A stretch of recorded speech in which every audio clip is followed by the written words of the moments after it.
Welcome to Storm the Gates. This is the official podcast of the Mid-Texas Conference of the Global Methodist Church. My name is Jason Nix, and we are so glad that you are joining us today. We have a little bit of a different episode for you today, that there is no Shay and there is no Pastor Haley.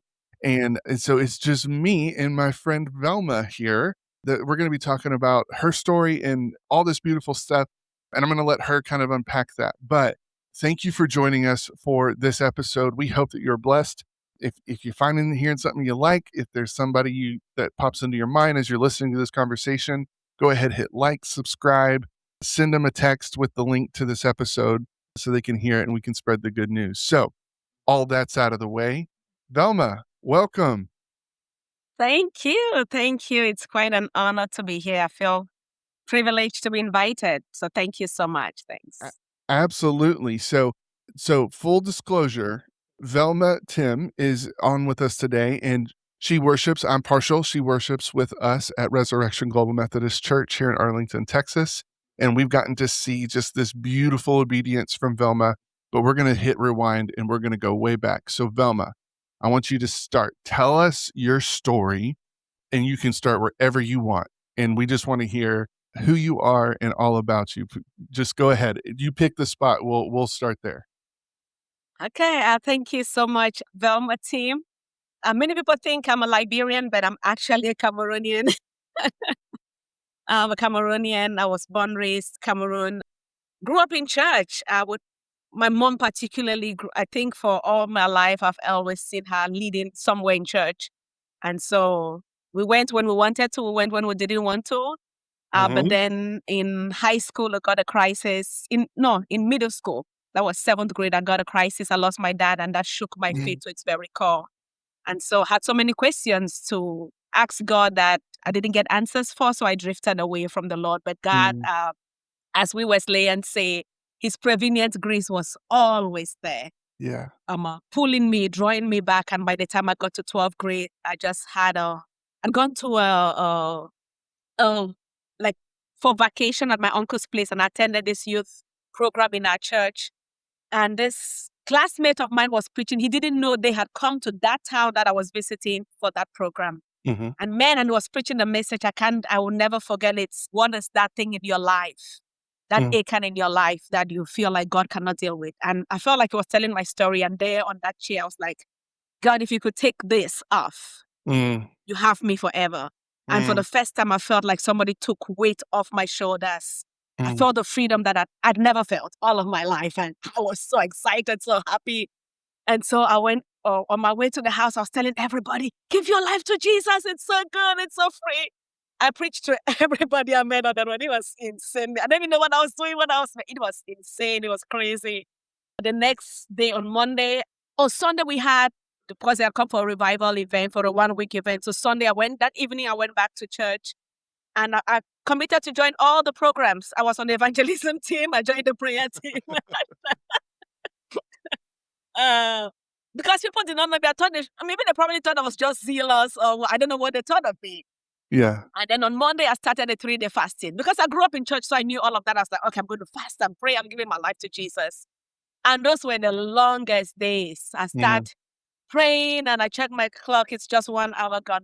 Nothing is done.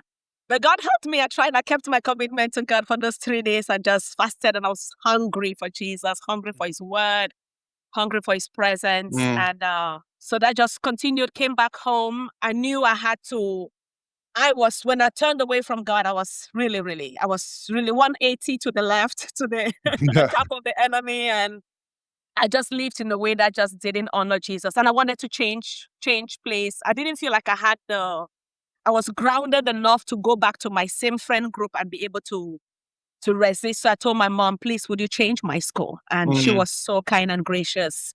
I changed my school. I moved to another town for school. And God really got to a good church. I was raised on Baptist, so got to a good church. My pastor was amazing.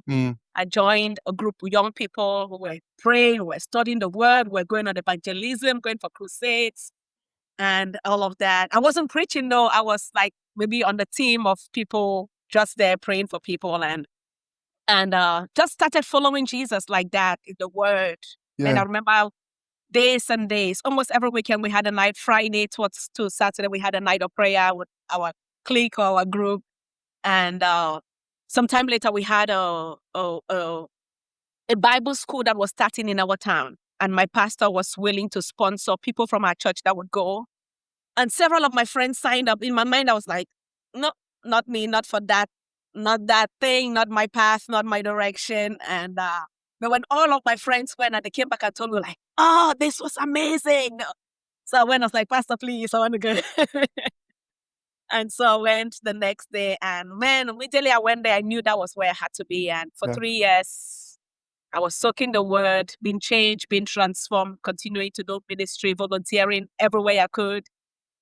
And that's when I started sensing God's call upon my life. Mm.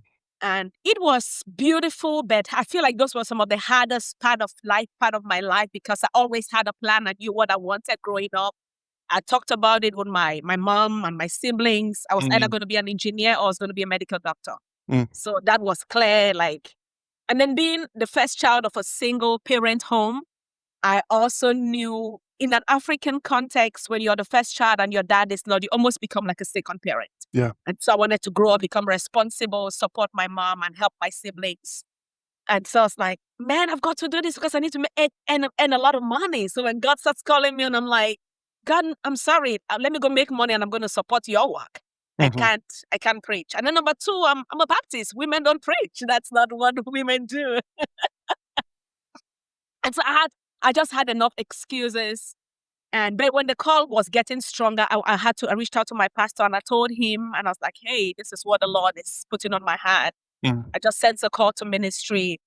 And I understand that it was probably because I was in a Baptist setting. He was like, Velma, you're so smart. You're so intelligent. I don't want you to waste your youth in ministry. Go get a job and maybe sometime later. And I had so much respect for him. So I was like, okay, that sounds like right. Yeah. And I met another lady who was like a godmother to me. And I told her that it was the same thing. And my college classmate who had preached to us, was mentoring us. When I told him, it was the same thing. It was like, hey, you're still too young. You're so smart. Don't waste your youth in ministry. Probably I understand because, man, that's almost 25 years ago. So I know what ministry context was. When you said yes to God, it was a call to suffering. It wasn't a call to maybe the glamour we see today. Almost like everything has changed. And so I think I understood them. Everybody was like, oh, no, you have a future. You're smart.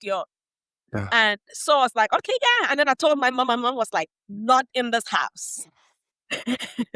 And it's funny because she was so hospitable that when ministers came to our town, they lived in our house. And so I was surprised that you are hospitable, you're always receiving ministers, but you don't want your child to be one of them. Yeah.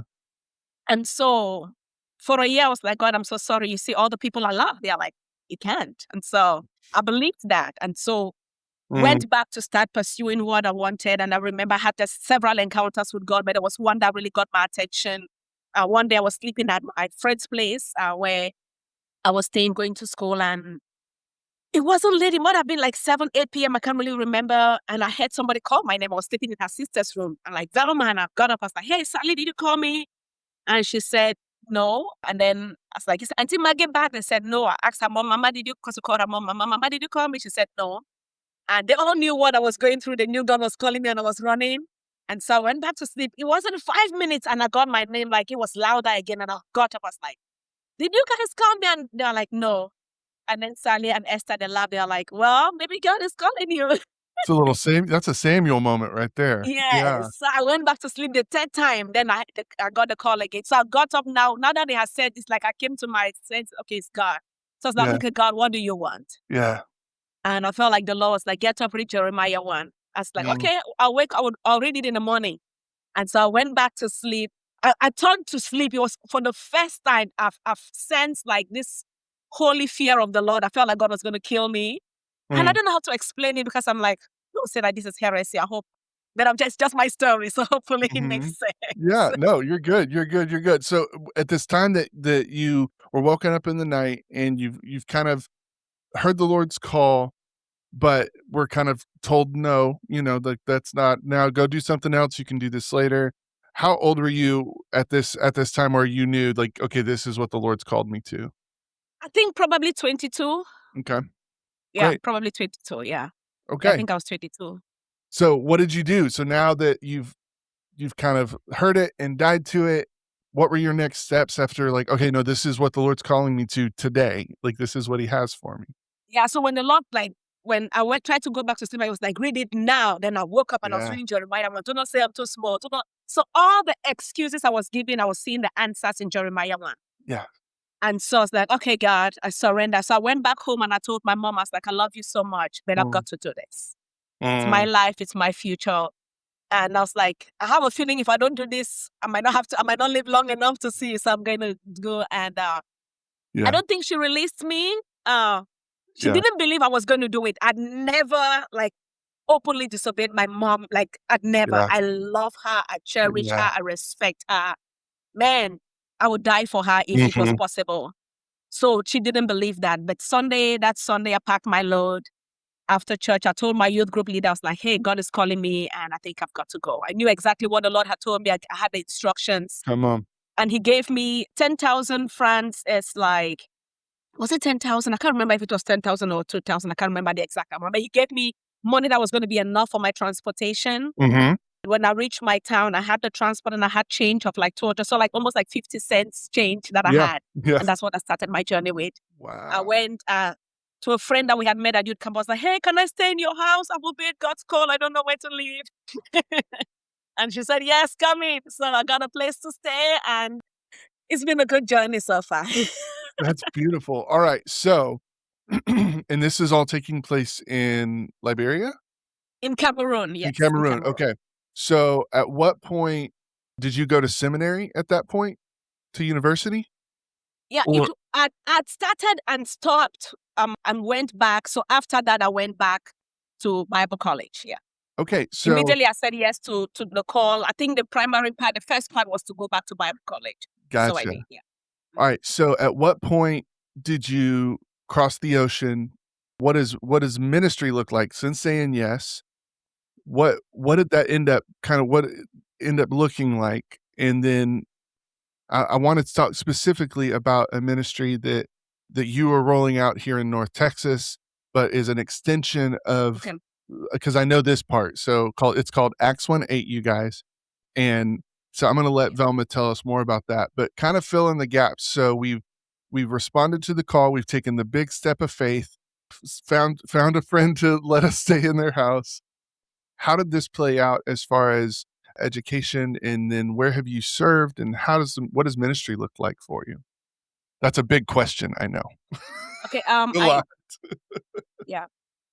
I did. After that, I got involved in youth ministry. I Uh-huh. just felt like that was where sense God was calling me to. So I got involved in youth ministry while I was still in Bible college. Mhm. Finished and started teaching the ministry, the missions organization I worked with, did a lot of discipleship and Bible training, and then also youth and children ministry. So I started serving with them. And it was through them that I went to Nigeria for the first time to help plant a Bible college and Yeah. then start a youth ministry there. It was my first international missions experience. It was a little tough. I came back after 7 months, not because the work wasn't successful, but Yeah. because I couldn't adapt it the food wise. Mm. So I was like this, and the missions director visited and said, "No, you've got to come back." Yeah. So it was after that that I learned that when you go on the mission field, you have to eat even the things you don't like. I was very Uh-huh. selective before, and now I've learned to eat almost anything. And so after that, when I went back to Cameroon, I sensed the call to go after the war in Liberia. As I'd gone to visit for a conference, and when I Mhm. went, man, my heart was broken by what I saw. The hopelessness Mm. on the streets. You could still see I don't know how they call those things, at the pack during war, the bags that the military will put for safety to hide behind. Yeah. You could see it was just deplorable. Young people were on the streets, almost like the Bible says, like sheep without a shepherd. Mm. And so I went back home and I was praying, Lord, would you send someone? Yeah. God, would you send somebody to help the Liberian young people? God, and man, it was nights of groaning and weeping before the Mm. Lord. And after some time, I felt like the Lord was like, why not you? Mm. And so I said yes. I talked to my mentor, and they sent me to Liberia as a missionary there. I started working with young people there. And God was so faithful. God was so, so good to see young people. We saw it was a movement. I think the Holy Spirit was actually already working. And I just went on the right time to partner with him, what he was doing. And so it was just a movement that got birth of young people, high school students, college students coming to know Jesus, growing and serving the Lord faithfully. And I was there for 6.5 years. Well, 4 months short to 7 years. And I got a call. I felt like the Lord was like saying, hey, time for seminary. And I remember the word that the Lord gave me. Well, why are the educated unanointed and the anointed uneducated? It's almost like, can there be a place where we have scholarship and anointing together? Yeah. And so I was like, okay, let me go back to school. If I'm going to continue doing this thing, I've got to get really equipped so that I have good scholarship. I don't just want to walk in the power of God. I want to walk in the power of God and knowledge so that I'm being rightfully dividing the word of truth. And so while in seminary, I'd come to the US in 2012 for one of the general conferences, and I'd visited Kentucky. And while I was there, I had this dream of a harvest field that was ripe. And so during the end of my second year in seminary, the Lord started reminding me of that dream. It's like, hey, remember the dream I gave you of a harvest that was ripe? And many of the harvesters were tired and they had left the field. You've got a role to play. And so I was like, okay, God, what? And being an immigrant or an international, you've got all the immigration process you have to do. So I had to look for, okay, where do I serve and how do I get all this immigration stuff done and how? And so I got the UMC used to come to our school to ask for pastors. Students were graduating, they want to serve. I didn't get an appointment the first year immediately, but I got a job with a local church. And then after that, got appointed and served with the Great Plains for 6 years. All right. And man, God was good. God was just really good. And towards the time, I felt like the Lord was like saying, hey, don't forget that next generation. Don't forget that harvest field that has to be equipped. And I really believe that if we are not really intentional about equipping the next generation, we'll get to a place one day where we have a church of people who have loved Jesus, served Jesus faithfully, but now they have all grown wise but elderly and don't have all the strength. And we look behind and the benches are empty because there's a generation that is missing and we don't have the right people to replace them, to lead them, or in the offices, because I don't think this is just about the local church. I really believe that if we are going to bring a shift, God's kingdom come on the earth and in our nation as it is in heaven, it has to be something that impacts beyond our local churches, at every sphere of society. We have people who are living intentionally on mission in those spaces. And who better to do it if not equipping the next generation to do that? So Acts 1:8 was born out of this vision of the harvest field that was ripe, ready for harvest, and specifically this heartbeat and for young adult next generation. What has that looked like now as you moved and served in the Great Plains? Is it Great Plains Conference? Is that what you said? Great Plains, Yeah. So served in Great Plains. Yes. And as the Lord has led you to this point in your ministry. So tell us just a little bit, like, what does Acts 1:8 do to equip the next generation, harvest, all those different things that you've spoken to? Okay, a big thing that we do is leadership training. That's like central leadership training and discipleship. And we use the History Makers training that's part of the ILI. I think the Global Methodist Church uses that for training, but then adapting it mostly to the next generation. The same content, the same call, but just communicating in the way that meets the next generation. And then hopefully in the future we'll be able to have mission. I think for the next generation to be really missional, it requires intentional formation, but then also it requires intentional service. So putting them in spaces where they can serve, because I think growth happens when you learn, but then also when you have an opportunity to serve. And so intentionally equipping them, training, but then also intentionally giving them opportunities where they can serve, where they can learn, where they can put those things in their practice. Because if they don't do it now, when they get to the spaces where they have to function, they won't be prepared for it. So how can we prepare them now so that tomorrow? So that's what we do. A lot of training, leadership trainings and discipleship, but then also a lot of opportunities for service. That's beautiful. So if you're in the Mid-Texas Conference, so I know that we have a lot of listeners that are all over the world and part of the GMC and inside and outside of the GMC. You have, I hope that you have heard of the ILI History Makers discipleship training and evangelism training, and this thing that has been for years now has been really the battle cry of our conference. Bishop Gregory, now who is also our superintendent, just really felt the Lord leading us in that direction, and we stepped out. So that same history makers that you've probably taken, module 1 most likely, or module 2 maybe, that is, Velma, just clarifying, like that's the tool that Acts 1:8 uses to reach out, connect, equip, and call forward the next generation. Is that correct? Yes, that's correct. Yep. We Beautiful. might add some other extra, a lot more missional stuff sometime Yeah. later, but for now, that's like the core tool that we are using. Beautiful. Okay, so here's my question.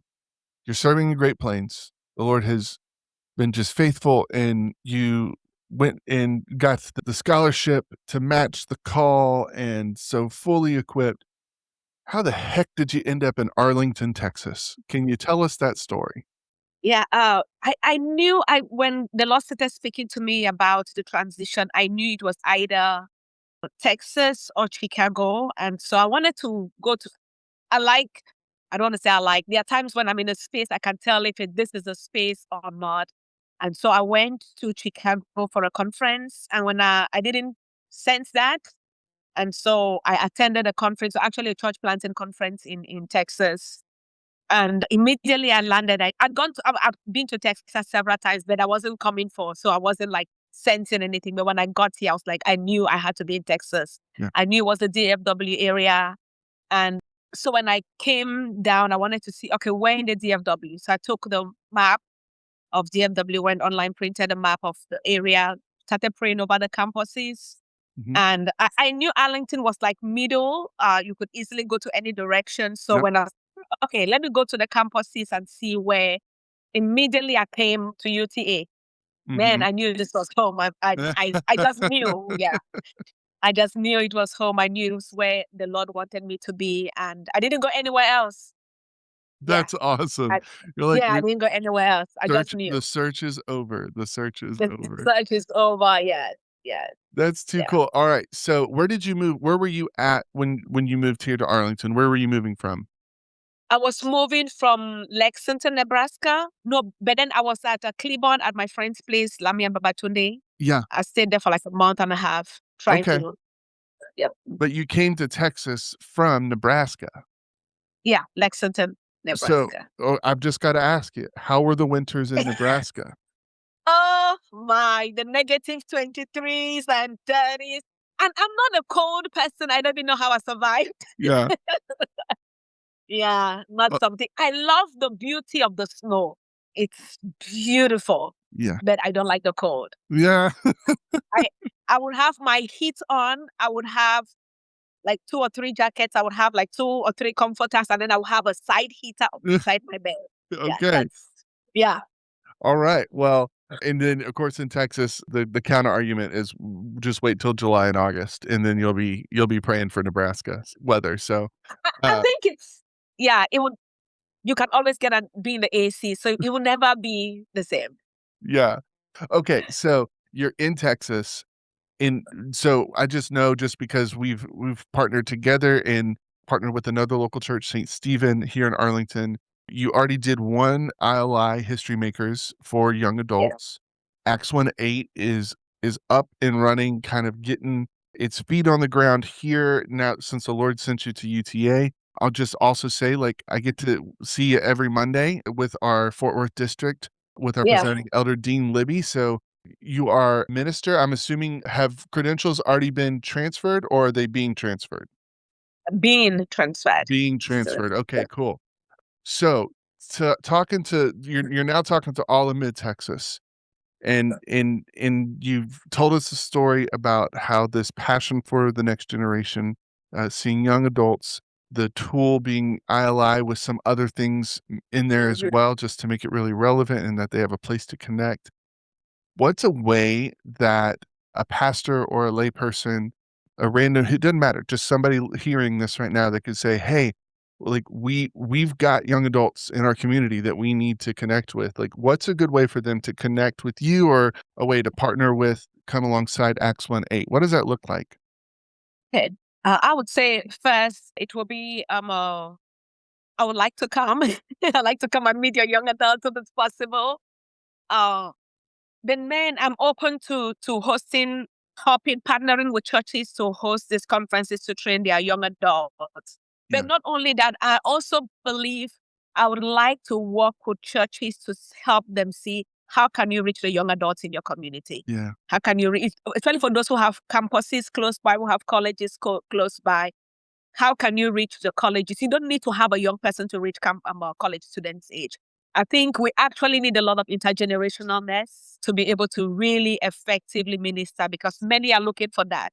And so I would like to be able to come, give me an invitation, send me an email. Absolutely. I would jump. Yeah, I would jump on it as easy as, yeah. Velma, here in Arlington, connecting at UTA, Acts 1:8, going strong, serving the Lord. What is on the horizon? What's coming up for you and your ministry in Acts 1:8? Just everything that the Lord's doing. Give us a little sneak peek. Yeah.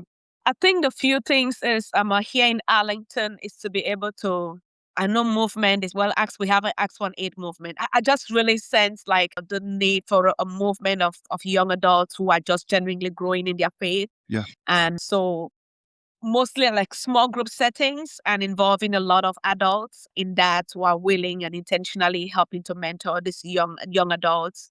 But then also intentionally working with churches, partnering with churches to train young adult leaders, and then, man, helping in my church as much as I can with the young adults and that. So I think those are like the three key things: being on campus, UTA for now, and TCC, and Yep. then seeing how God multiplies that through other local churches. In the in our conference, yeah. Yeah. So thank you so much for spending time with us and telling us your story. There's probably a ton more in there.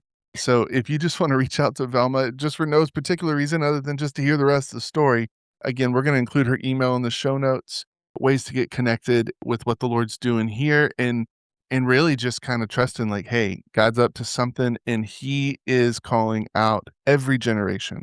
So every generation includes the next generation. And so if we're going to be a generational church, and especially with the emphasis from our annual conference last year of 1,000 generations, like, Yeah. this is a key piece to it. And so don't put it on the back burner. Don't kind of think you'll get to it later. We got other things. No, like, if the Lord's stirring your heart, then I want to just encourage you, reach out to Velma. She would love to connect with you and join together in go into the harvest field. So Velma, any last words before we part ways? Oh man, I would say thank you first. Thank you so much for the incredible privilege to share. I'm excited by what God is doing in this conference, by the, like you said, Tyler Street, and just the incredible things. I think there's just a move of God that is happening Yeah. in this nation, around the world, that it's for us to tap into and just be partners with God in what God is doing. So it's just an incredible privilege to be. And like Jason said, I'm here, I'm available. And also, I have a book that's mostly my story. So if somebody's like, yeah, I'd like to read more, it's on Amazon. If you type my name, you surely will find it. All right, so we're going to include that in the show notes. Things that I just found out right now. I didn't know you'd read it. Okay, cool. So It's an old one that's several years. that's awesome. That's awesome. All right, so we'll include that link in the show notes as well. Thank you for spending time with us today. We hope you have a blessed week, and we'll see you next time here on Storm the Gates. Thank you for listening to Storm the Gates. We hope you are blessed by this conversation. We hope that you like us, follow it, subscribe, share it around. You can find us on Spotify, Apple Podcasts, YouTube, and other platforms, the social media platforms as well. You can ask us questions and ask us to maybe have a conversation, a topic, a conversation partner that we haven't had before. We'd love to engage with you. You can find us online at stgpod.com. You can email us at stgpod@midtexasgmc.org, as we hope this is a a podcast that celebrates the glory of God, His goodness, all the work that He's doing in the Mid-Texas Conference of the Global Methodist Church and beyond in the kingdom of God. Remember, friends, the gates of hell will not prevail against the church. Storm the gates.